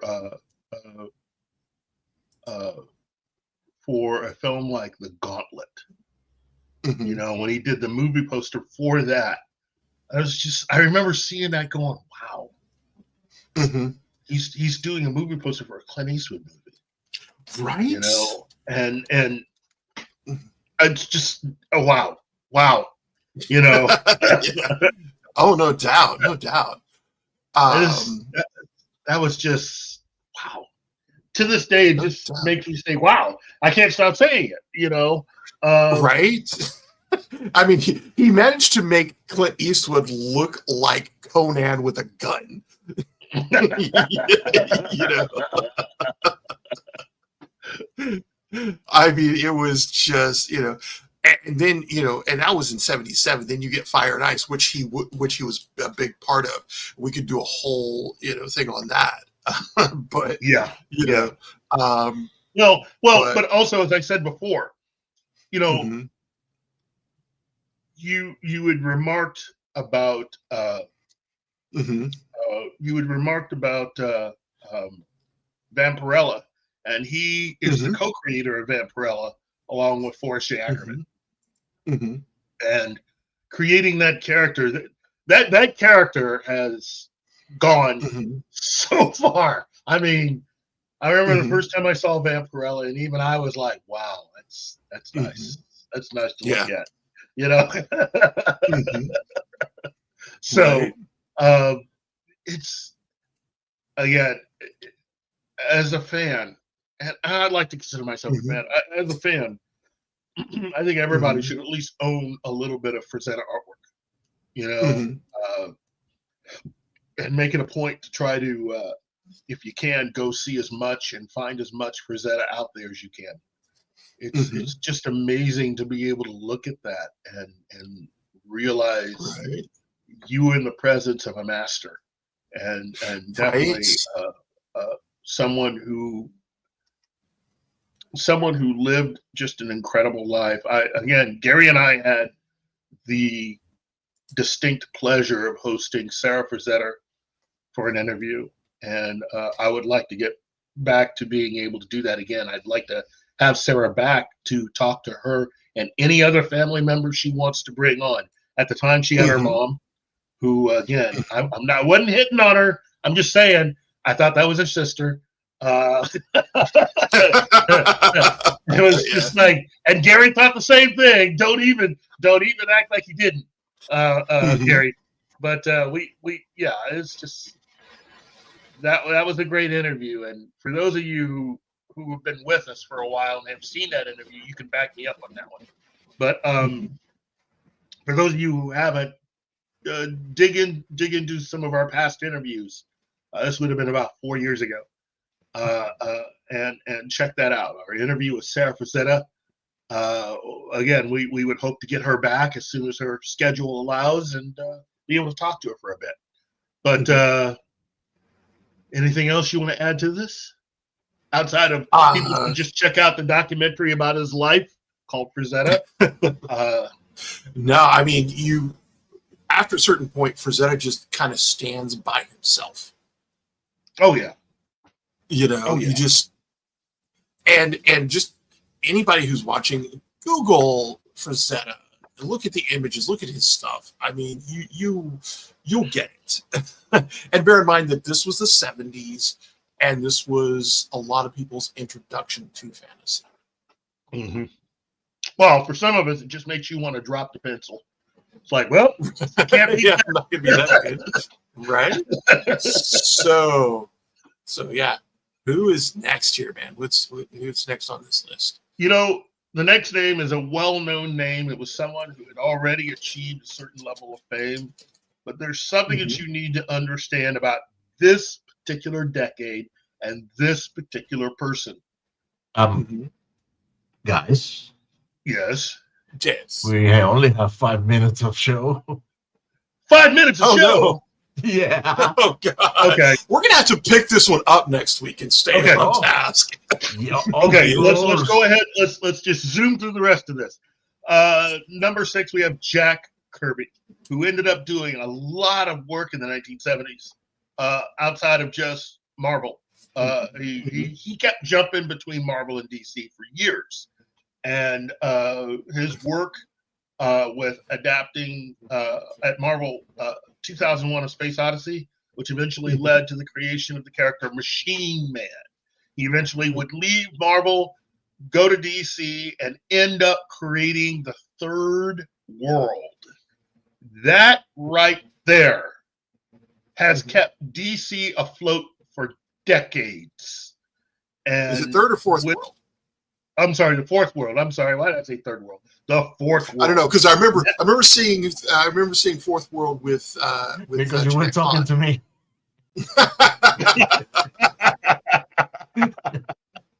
But yeah, Fourth World. Yeah, you cannot overstate.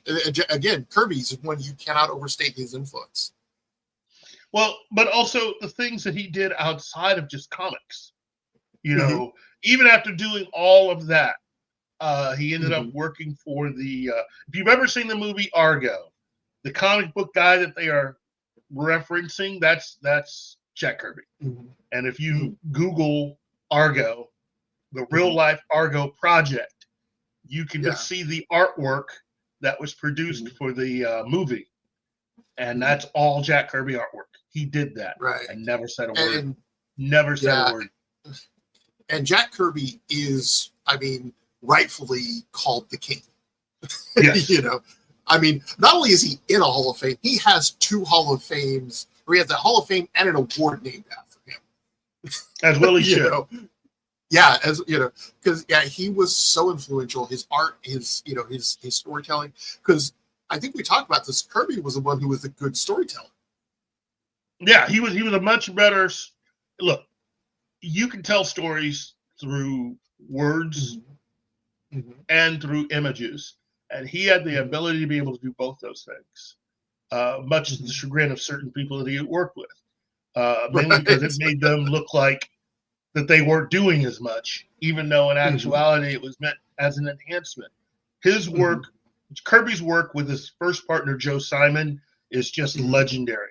The two of them working together created a tandem that to this day it is still hard to beat what they were able to accomplish. Think about it. You had a guy who could write, but who could also draw. You had a guy that could draw and could do some writing. That makes them a capital D dangerous duo. Right. And, they could produce like nobody's business. Right. I mean, so Kirby is rightfully the king that he earned that crown. So we're looking at a time crunch. What's number 5? Okay. The Hugo Awards. If you grew up in the 70s, you had to know what the Hugo Awards were. They were printed on all kinds of books, but also as an award in and of itself. The Hugo Awards, there was nothing more important. And I give credit to J. Michael Straczynski for helping to bring back the Hugo Awards in a way. He said that the greatest award he ever got once he had started Babylon 5 was the one he got from the Hugos. Yes. Hugo Awards, as a writer, there is that is the peak of your of being a writer is getting a Hugo Award. And for a lot of different writers don't even get that. You can say that you can accomplish a lot, but unless you get a Hugo, if you're in science fiction, it's hard but not difficult.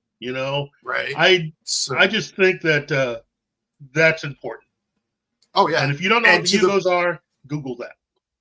Yeah, and so as a writer who followed this during the time, bear in mind Hugo Awards were so influential that there was a point where some bad actors tried to hijack the Hugo Awards by introducing voting blocks, and it became it was a reputation killer for a lot of these people. That if you mess with the Hugo Awards, you were basically a terrible human being. Granted that many people who did try to hijack the Hugo Awards. We're terrible human beings. But yeah, to win the Hugo Award, oh my God, is just, I mean, it is, it tells you how much influence you are having, you know, and to win it more than once is like to become a legend. You know, it is that and the Nebula are, you know, are two of the biggest awards in writer fandom. And I'm sorry, this is my soapbox, but yeah, I'm just like, you know, that is a sacred cow to writers. You are right. Yes. All right, so what's next? What do we got? Let's see. Next is Starlog Magazine. Another magazine that, without whom a lot of kids in the 70s would be lost. Definitely by the time you get to the 80s. So if you wanted film and TV information the way that you can get it right now online, a lot of us didn't get a lot of that until we were able to read the next issue of Starlog Magazine. Yeah, absolutely. And it was like a technical guide as well. Friend of mine had stacks of issues of Starlog, which I think may be at a local comic shop now. It is. I think it's safe to say that with Starlog, it really was like being at a convention because of the kind of information and the kind of interviews they had. They went in depth, and I want to say that for me, I got a lot of the interest in going behind the scenes of a lot of films from reading Starlog, because Starlog was granted access to what eventually became Star Trek: The Next Generation in the months before the show's premiere. It's one of the reasons why there were a lot of us that were really truly anticipating the premiere of the television series. There's a narrative going around that, you know, there are a lot of people who hated Star Trek: The Next Generation. That narrative isn't exactly the truth. What it is you had three camps of people. You had the people of the fans who, okay, it didn't have Kirk and Spock. They didn't like the fact that it just wasn't that. They didn't hate Next Generation. They just didn't like the fact they couldn't see what Kirk and Spock were up to. You had then you had another group that was just sort of fascinated, and also reading a lot of the articles that Starlog had. And I was in that group. It's like, oh, this is going to be interesting. Let's see what they got. And then you had the other group, which is really the general public, who just like, hey, isn't that show with the guy with the ears? And well, and one of the things that Starlog did well was it didn't just focus on Trek to start with, you know, partly for royalty reasons. But bear in mind, the people who ran Starlog originally had run a soap opera magazine. So, wow, yeah, weird, huh? But yeah, it was. It was originally designed to be a one-off magazine, and then it just kind of blew up. So yeah, it is. It was what I think it is the only magazine that I consistently saw without having to subscribe to a fanzine. So, yeah. All right, so because I know Martin's blood pressure is probably going up because we're going over. Yeah, we got to finish off soon. Number 3, the team of Chris Claremont and John Byrne. Now, let me just say this. Yeah. You know, these guys are, they were really instrumental in getting me to love the X-Men. Yes, they're running the X-Men. Yeah. it was just something that it was about. I don't know. It was something that I could have used a lot more of. Yeah. In the comfort of what they were able to provide on a monthly basis. So I now correct me if I'm wrong. Claremont was the one that always did, when he did Spider-Man, always did him in those weird positions. I think that was yeah. Because I remember seeing the thing that I think just because the other side about Claremont is aptly there's a comic. It's like Spidey and Captain America are sitting here talking. Spidey and Cap's like, why so down, Spidey? And he says, man, Chris Claremont's doing my next issue. He always does me in these weird positions. Black Widow pops in, or somebody pops in and says, yeah, but look, think about how he draws Mary Jane. And he's going, all right, Chris, how do you want me? Wow. Because yeah, he is a but yeah, his run on the X-Men is the one that kept me. Penny. Mm-hmm. Penny's leaving us because she's in need of a nap. Oh, well, bye, Penny. Bye, Penny. Glad you were here. Okay, so yeah, Chris Claremont and John Byrne so are you specific to their run on X-Men or? No, just them as a team. They are one of the reasons why, the 70s was the 70s, at least in my opinion, and for a lot of fans. Number 2, Julie Schwartz. Again, another, this is major talent within DC Comics. His contribution was bringing science fiction over to DC and putting them squarely in comics. He, along with Forrest J. Ackerman, were part of the group that ran the 1939 Worldcon. Okay. And he brought science fiction aspects into DC Comics, which did a world of wonder for comics in general, but DC specifically. Right. He added more of a science fiction edge. He helped to reinvent a lot of the characters. So he took a lot of older characters that they had and gave them a brand new origin. In many cases, that was a little more on a science fiction type of origin rather than just mystical or magical, especially in the case of both Green Lantern and in The Flash.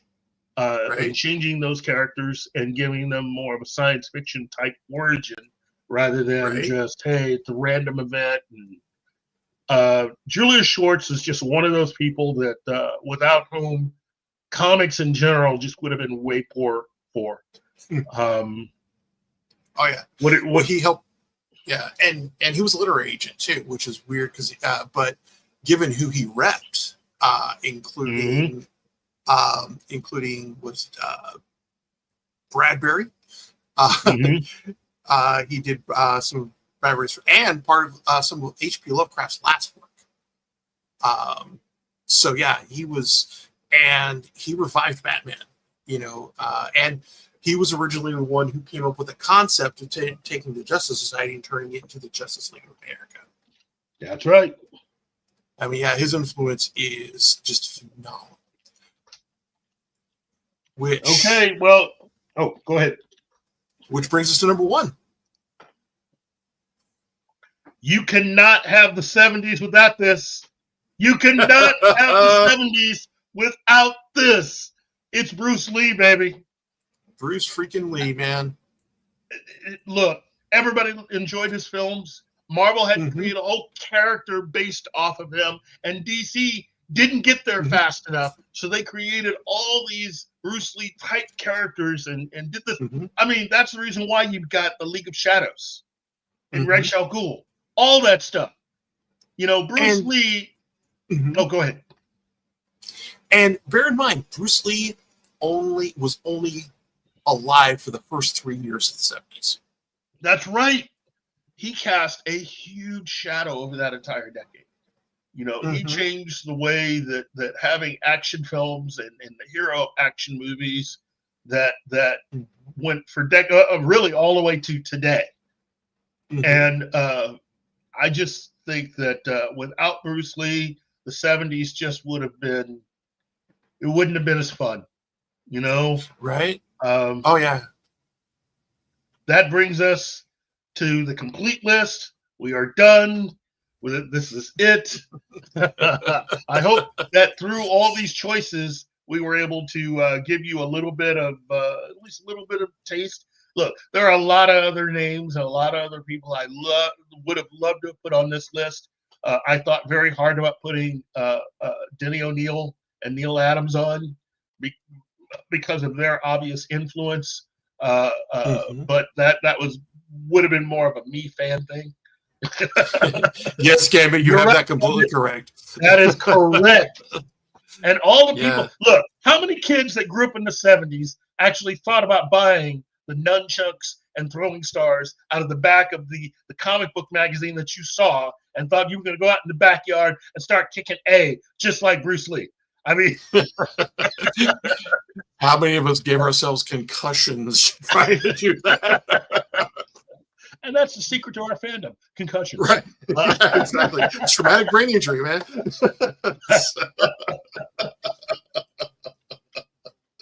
But I mean, come on, you can't really have that entire decade without Bruce Lee. I'm sorry, it's just Ooh. Oh yeah. I will say this. In honor of Bruce Lee, I recommended before, and I'll continue to do it. Check out on Netflix the television series Warrior. Okay?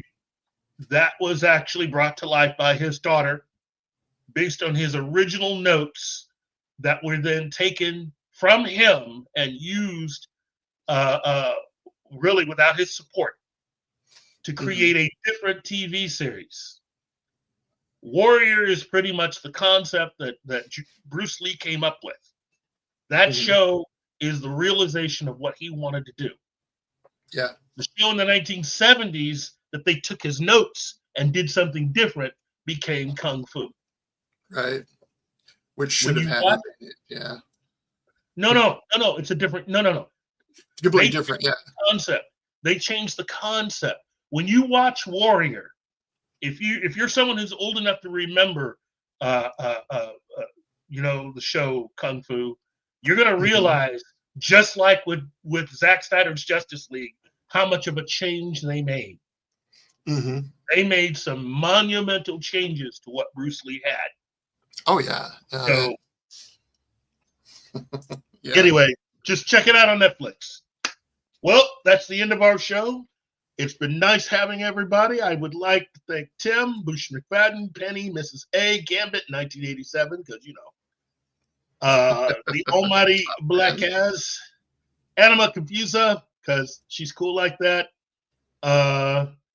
and Tom Baker. I want to thank each and every one of you. Don't forget to like, share, subscribe each of these episodes. And again, on behalf of Ben, Martin, and all of us here at Pop Culture Minefield, you have a better day. See you guys.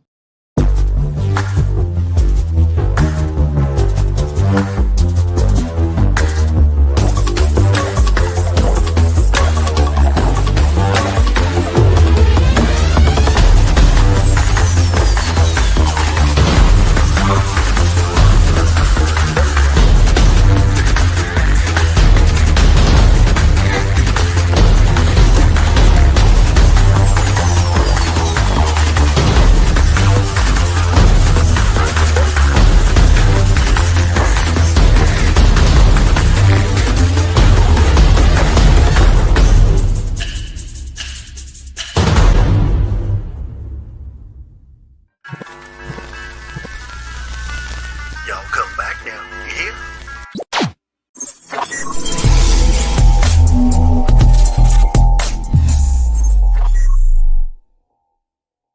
Thank you.